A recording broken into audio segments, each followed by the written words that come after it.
Good morning students. बेटा, अभी तक हम लोगों ने बायोलॉजी में लाइफ प्रोसेस की स्टडी की थी। लाइफ प्रोसेस में हमने सबसे पहले आप लोगों को न्यूट्रिशन समझाया था, फिर रेस्पिरेशन समझाया था, उसके बाद ट्रांसपोर्टेशन समझाया था और सबसे लास्ट में हम लोगों ने आपको एक्सक्रीशन समझाया था। ये क्या है बच्चों? ये लाइफ प्रोसेस है। तो जो हमारा बायोलॉजी का फर्स्ट लेसन या चैप्टर था वो था लाइफ प्रोसेस, जिसमें केवल हमारे सिलेबस के अंदर 4 लाइफ प्रोसेस थे स्टार्टिंग में फर्स्ट चैप्टर में। उनके नाम क्या थे बच्चों? पहला न्यूट्रिशन, दूसरा रेस्पिरेशन, तीसरा ट्रांसपोर्टेशन और फोर्थ एक्सक्रीशन। इन 4 लाइफ प्रोसेस से हमारा फर्स्ट चैप्टर बना हुआ था। ये चारों लाइफ प्रोसेस में आप लोगों को समझा दिए। आज हम शुरू करने जा रहे हैं केमिस्ट्री, और केमिस्ट्री में जो हम चैप्टर ले रहे हैं वो है चैप्टर नंबर 4, जिसका नाम है कार्बन एंड इट्स कंपाउंड्स। तो चैप्टर है बच्चों कार्बन एंड इट्स कंपाउंड्स। ठीक बच्चों, कार्बन एंड इट्स कंपाउंड। तो इसमें सबसे पहला है बॉन्डिंग इन कार्बन। ठीक, कार्बन में बॉन्डिंग। ठीक, तो अब देखिएगा carbon and it's compounds, this is new chapter. ठीक है बच्चों, और ये केमिस्ट्री में आपका 4th चैप्टर है कार्बन एंड इट्स कंपाउंड्स। सबसे पहले इसमें जो हमने कॉन्सेप्ट उठाया है वो है बॉन्डिंग इन कार्बन। तो जो कार्बन होता है वो बच्चों हमेशा कोवैलेंट बॉन्डिंग करता है। कौन सी बॉन्डिंग करता है बच्चों? कोवैलेंट बॉन्डिंग करता है। अभी आपको कोवैलेंट बॉन्डिंग का नहीं पता, तो अब हम आपको धीरे धीरे कोवैलेंट बॉन्डिंग समझाएंगे। लेकिन सबसे पहले आपको ये समझना होगा कि जो कार्बन एलिमेंट है उसके एटम्स कौन सी बॉन्डिंग करते हैं? Covalent bonding.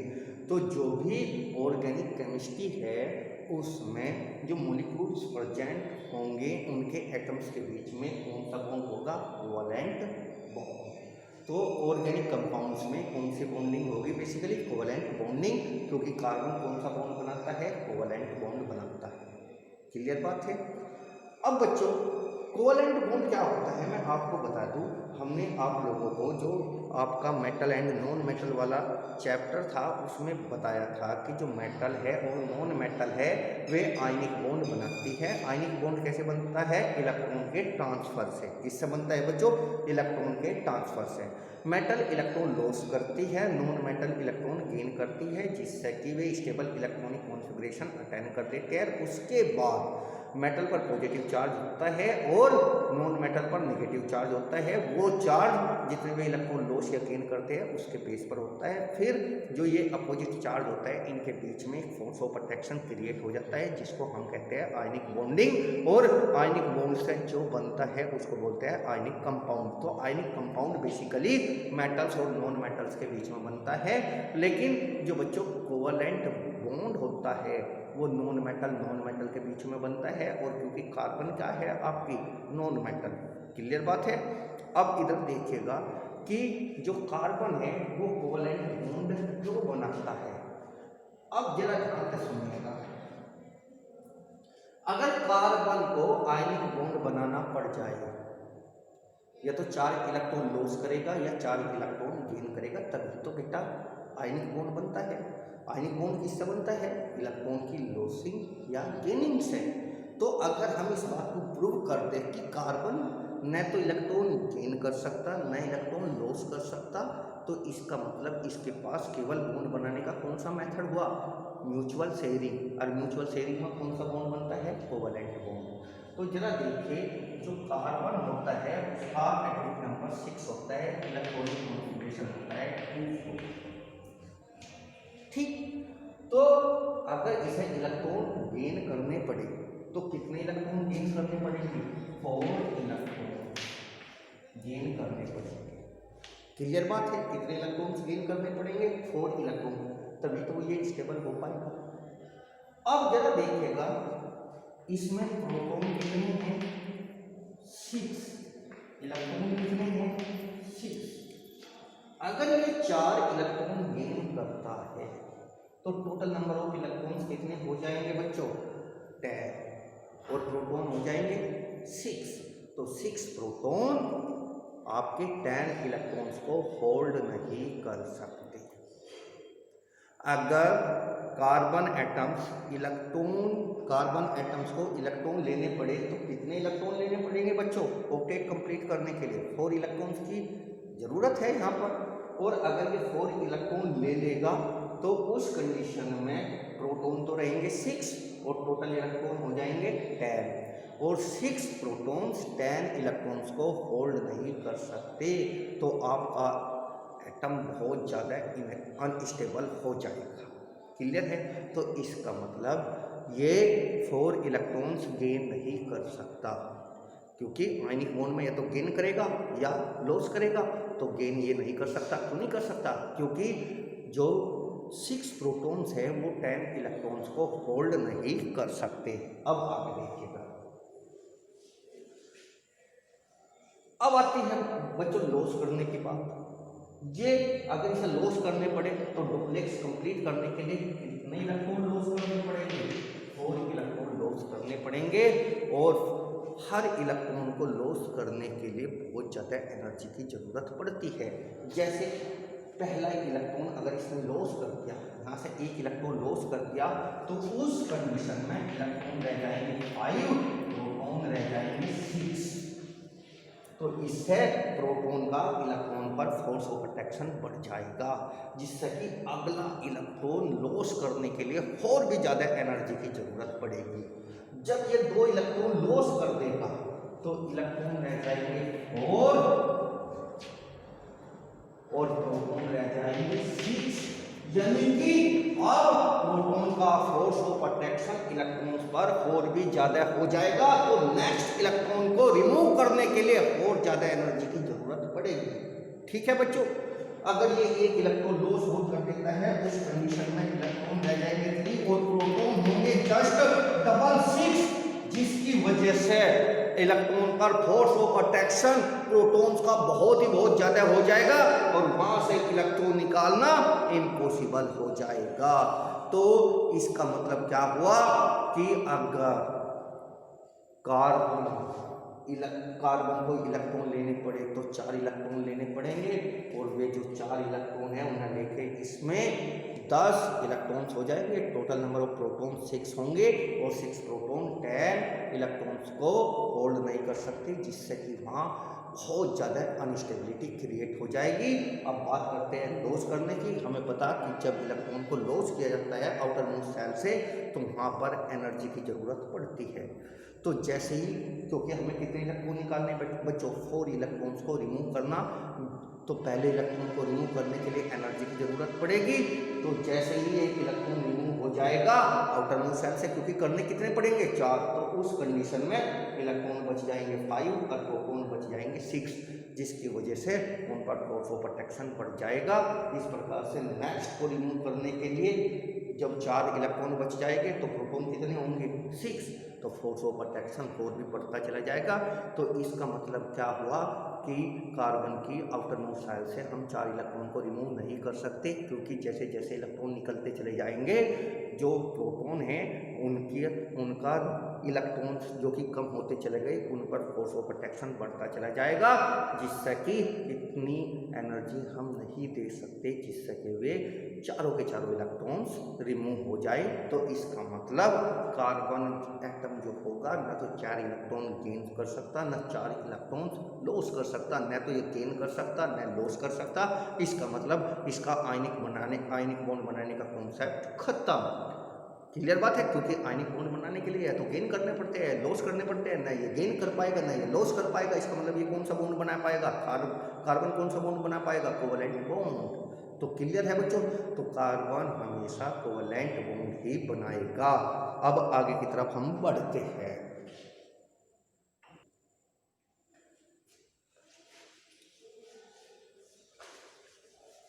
अब हमारा नेक्स्ट कॉन्सेप्ट है बच्चों कोवैलेंट बॉन्ड।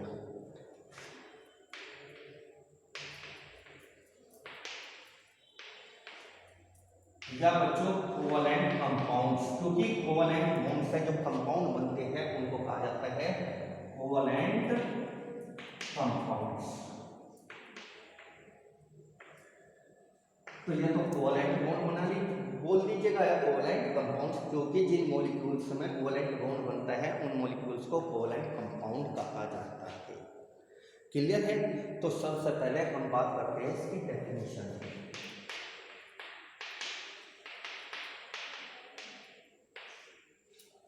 ये किससे बनता है? Mutual sharing of electron.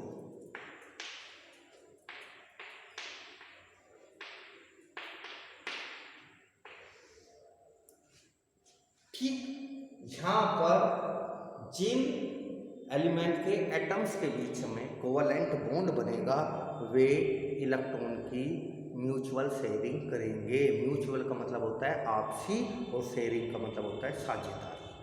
तो यहाँ पर एलिमेंट के एटम्स आपस में शेयरिंग करके तब कोवलेंट बॉन्ड बनाएंगे। आयनिक बॉन्ड कैसे बनता था? इलेक्ट्रॉन के ट्रांसफर से। और कोवलेंट बॉन्ड किससे बनता है? इलेक्ट्रॉन की म्यूचुअल शेयरिंग से।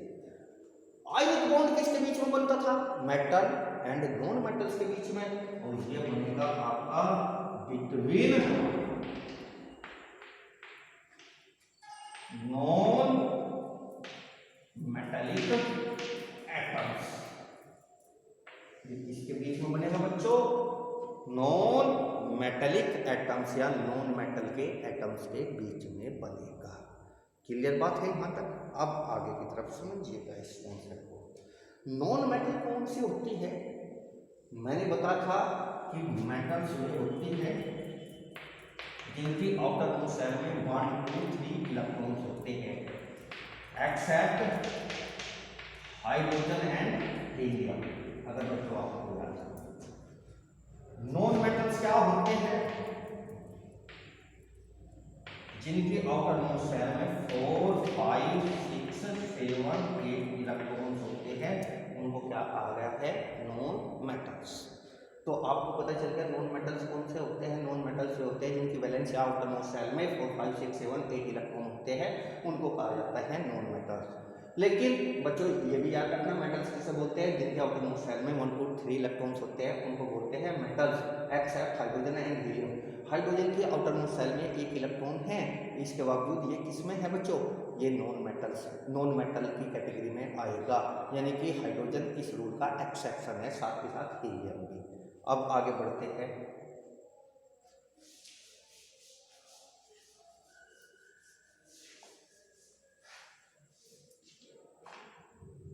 ठीक, तो अभी तक मैं बताया आप लोगों को, क्या बताया अभी तक? यहाँ तक कि हम जो हमारा ये चैप्टर है वो है कार्बन एंड इट्स कंपाउंड। फिर मैंने बताया था आपको कि जो कार्बन एटम होता है वो हमेशा कोवलेंट बॉन्ड बनाता है, वो आयनिक बॉन्ड नहीं बना सकता, क्योंकि आयनिक बॉन्ड बनाने के लिए उसे या तो 4 इलेक्ट्रॉन्स गेन करने होंगे या 4 इलेक्ट्रॉन लॉस करने पड़ेंगे। अगर 4 इलेक्ट्रॉन्स गेन करता है तो 6 प्रोटॉन 10 इलेक्ट्रॉन्स को होल्ड नहीं कर पाएंगे। अगर 4 इलेक्ट्रॉन लॉस करने होंगे तो उसके लिए बहुत ज़्यादा एनर्जी की रिक्वायरमेंट होती है, जो कि पॉसिबल नहीं है, इसलिए वो हमेशा कोवलेंट बॉन्डिंग ही करेगा। और जिन मॉलिक्यूल्स में कोवलेंट बॉन्डिंग होंगी उनको कोवलेंट कंपाउंड या कोवलेंट मॉलिक्यूल्स कहा जाता है। क्लियर बात है बच्चों? फिर मैंने ये भी बताया था कि कोवलेंट बॉन्डिंग किससे बनती है? जो नॉन मेटेलिक एटम्स होते हैं उनके इलेक्ट्रॉन की म्यूचुअल शेयरिंग से। लेकिन आपको इसमें एक बात याद रखनी होगी, जब कोवलेंट बॉन्ड बनेगा तो जाहिर सी बात है वो 2 एटम्स के बीच में बनेगा। कोवलेंट बॉन्ड बनाने के लिए एक एटम जितने इलेक्ट्रॉन देगा शेयरिंग के लिए, दूसरा एटम भी शेयरिंग के लिए उतने ही इलेक्ट्रॉन देगा, यानी कि इसमें इलेक्ट्रॉन का की जो शेयरिंग होगी उसके लिए इक्वल कंट्रीब्यूशन होगा। अब आगे की तरफ बात करते हैं, हम बात करते हैं कोवलेंट कंपाउंड्स।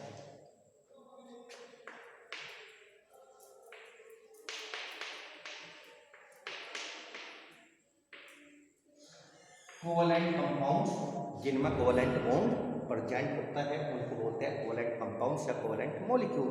वे 2 तरह के होते हैं, होमो एटॉमिक कोवैलेंट कंपाउंड्स, हेटेरो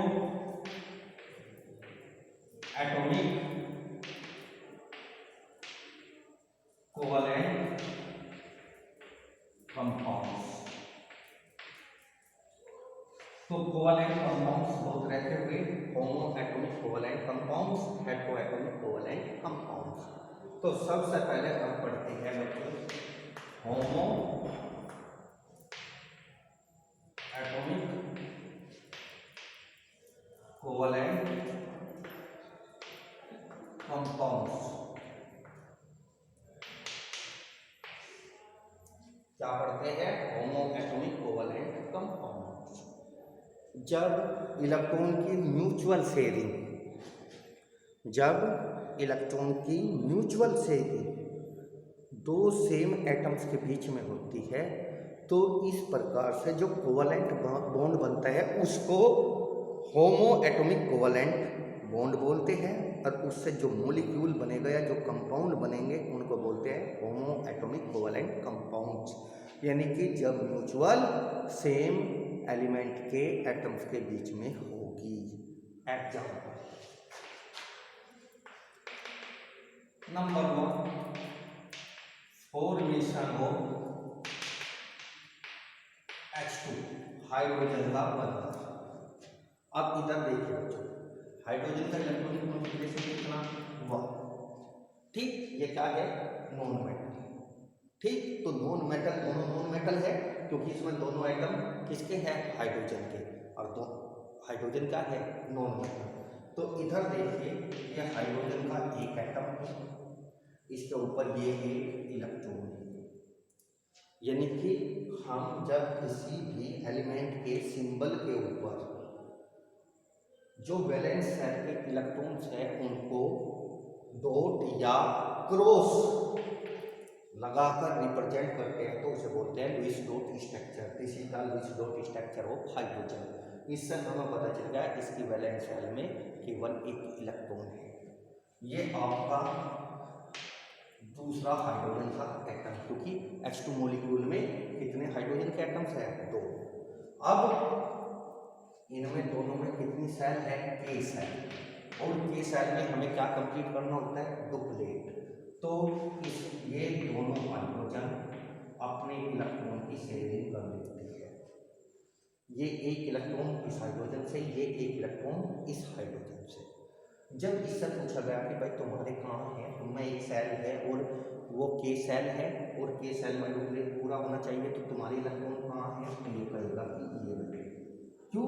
क्योंकि भाई इसके ये शेयरिंग के इलेक्ट्रॉन है, इसमें भी इसने शेयरिंग कर रखी, तो इन पर इस हाइड्रोजन का भी पोजीशन है और इन पर इस हाइड्रोजन का भी अधिकार है, पोजीशन है। जब इससे पूछा तो ये भी कहेगा कि भाई मेरे भी ये रहे। तो इस प्रकार से आपका ये बनता है दो, एक जब इलेक्ट्रॉन की शेयरिंग होती है तो सिंगल बॉन्ड बनता है। इसका मतलब होता है कोवैलेंट बॉन्ड, और ये कोवैलेंट बॉन्ड जो होता है जब एक एक इलेक्ट्रॉन की शेयरिंग से बनता है इसको कहा जाता है सिंगल बॉन्ड। ठीक, अब जैसे formation of O2, example second, formation of O2, oxygen molecule. अब देखिए ऑक्सीजन का एटॉमिक नंबर कितना होता है बच्चों? 6। ये होता है 8, 2, 6। यहाँ पर कितने ऑक्सीजन के एटम्स हैं? 2। आउटर मोस्ट शेल में कितने इलेक्ट्रॉन हैं? 6। ऑक्टेट कंप्लीट करने के लिए कितने चाहिए? 2। तो ये एक ऑक्सीजन एटम, ये दूसरा ऑक्सीजन एटम, 6 इलेक्ट्रॉन इसकी वैलेंस शेल में और 6 इलेक्ट्रॉन इसकी valence. This is Lewis dot structure. Valence shell के इलेक्ट्रॉन को डॉट या क्रॉस की फॉर्म में एलिमेंट के सिंबल के ऊपर रिप्रेजेंट करना क्या कहलाता है? लुईस डॉट स्ट्रक्चर। तो अब देखिएगा, अब ये ऑक्सीजन क्योंकि 2 इसको चाहिए और 2 दूसरे ऑक्सीजन एटम को चाहिए, तो इसलिए ये 2 इलेक्ट्रॉन की शेयरिंग कर लेगा। तो 2 इलेक्ट्रॉन इस ऑक्सीजन ने ये दे दिए, 2 इलेक्ट्रॉन इस ऑक्सीजन, ये हुए आपके शेयर्ड इलेक्ट्रॉन। क्या हुए बच्चों, ये शेयर्ड इलेक्ट्रॉन। जिनकी शेयरिंग होती है उन्हें बोलते हैं शेयर्ड या बॉन्डेड इलेक्ट्रॉन्स। अब इसके पास कितने बचे बच्चों, 4। इसके पास कितने बचे बच्चों, 4। अब जब इससे इसमें देखते हैं तो इस ऑक्सीजन का इन पर भी पोजीशन है, अधिकार है, और इन पर भी इसका है, लेकिन इन इलेक्ट्रॉन्स पर इसका कोई अधिकार नहीं, क्योंकि इसका तो केवल अधिकार शेयर्ड इलेक्ट्रॉन पर है। इसी प्रकार से ये जो है इस ऑक्सीजन का इन पर पूरा अधिकार है और इन पर भी अधिकार है शेयर्ड इलेक्ट्रॉन पर, लेकिन इस ऑक्सीजन का इन पर कोई अधिकार नहीं है। तो जब इसे देखते हैं तो 4 ये रहे और 4 इसके अपने खुद के, कितने हो गए बच्चों, 8 इलेक्ट्रॉन। इसी प्रकार से 4 इसके ये और 4 इसके ये, कितने हो गए बच्चों, इसके भी 8 हो चुके, इसके भी 8 हो चुके। अब कितने इलेक्ट्रॉन की शेयरिंग हुई बच्चों, 2 इलेक्ट्रॉन की शेयरिंग हुई। तो 2 इलेक्ट्रॉन्स के बीच में एक बॉन्ड बनता है, तो यहाँ पर कितने बॉन्ड बनेंगे बच्चों, 2 कोवैलेंट बॉन्ड बनेंगे। इसे हम ऐसे दिखा सकते हैं, तो एक बॉन्ड इनके बीच में बन रहा है बच्चों और एक बॉन्ड इनके बीच में, ओ इसे बोलते हैं डबल बॉन्ड। वो सिंगल बॉन्ड था, जब 2 इलेक्ट्रॉन की शेयरिंग होकर 2 बॉन्ड्स बनते हैं तो उन्हें कहा गया डबल बॉन्ड। ठीक, आप इन पर इनके जो बचे हुए इलेक्ट्रॉन्स है वे मेंशन भी कर सकते हो, नहीं कोई प्रॉब्लम नहीं है। ठीक है बच्चों, इन्हें बोलते हैं अनशेयर्ड इलेक्ट्रॉन। ये तो रहे अनशेयर्ड इलेक्ट्रॉन और ये है शेयर्ड इलेक्ट्रॉन। क्लियर यहाँ तक।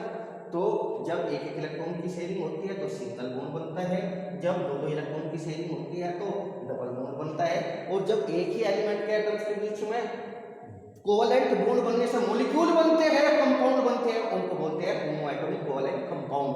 तो दीज आर होमोएटॉमिक कोवैलेंट कंपाउंड। तो उनमें सिंगल बॉन्ड भी हो सकता है। सिंगल बॉन्ड कब होगा, जब एक इलेक्ट्रॉन की शेयरिंग होगी। उनमें डबल बॉन्ड भी हो सकता है, कब होगा, जब 2 इलेक्ट्रॉन की शेयरिंग होगी। अब एक एग्जांपल और देखते हैं।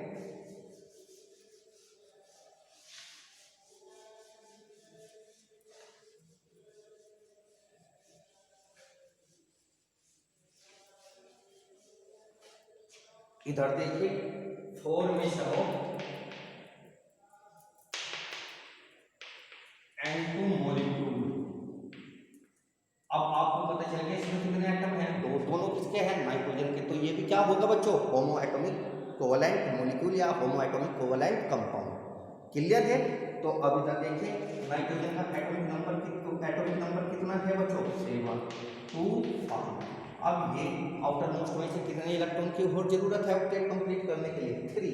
तो एक नाइट्रोजन ये रहा, इसके ऊपर इसके 5 इलेक्ट्रॉन आउटर मोस्ट शेल के, दूसरा नाइट्रोजन का एटम ये रहा, इसकी ये रहे आउटर मोस्ट शेल के 5 इलेक्ट्रॉन।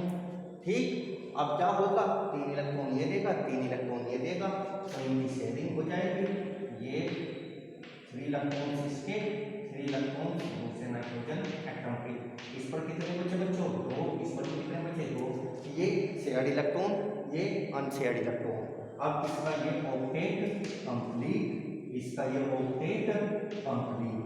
लेकिन बच्चों मैंने बताया था 2 इलेक्ट्रॉन के बीच में एक बॉन्ड बनता है, तो इसका मतलब एक बॉन्ड इनके बीच में, एक बॉन्ड इन 2 इलेक्ट्रॉन के बीच में, एक बॉन्ड इनके। तो जब 3 इलेक्ट्रॉन की शेयरिंग होती है तो क्या बनता है, ट्रिपल। क्या बनता है बच्चों, ट्रिपल बॉन्ड। तो ये भी क्या है आपका होमोएटॉमिक कोवैलेंट कंपाउंड। क्लियर बात है बच्चों। तो होमोएटॉमिक कोवैलेंट कंपाउंड क्या होता है, जब म्यूचुअल शेयरिंग सेम एलिमेंट के एटम्स के बीच में होती है तो उसे बोलते हैं होमोएटॉमिक कोवैलेंट बॉन्ड। और इस प्रकार से जो कंपाउंड बनते हैं उसको बोलते हैं होमोएटॉमिक कोवैलेंट कंपाउंड। अगर एक इलेक्ट्रॉन की शेयरिंग होती है तो सिंगल बॉन्ड बनता है, 2 इलेक्ट्रॉन की शेयरिंग होती है तो डबल बॉन्ड बनता है, 3 इलेक्ट्रॉन की शेयरिंग होती है तो ट्रिपल बॉन्ड बनता है। तो आज के लिए बच्चों इतना ही।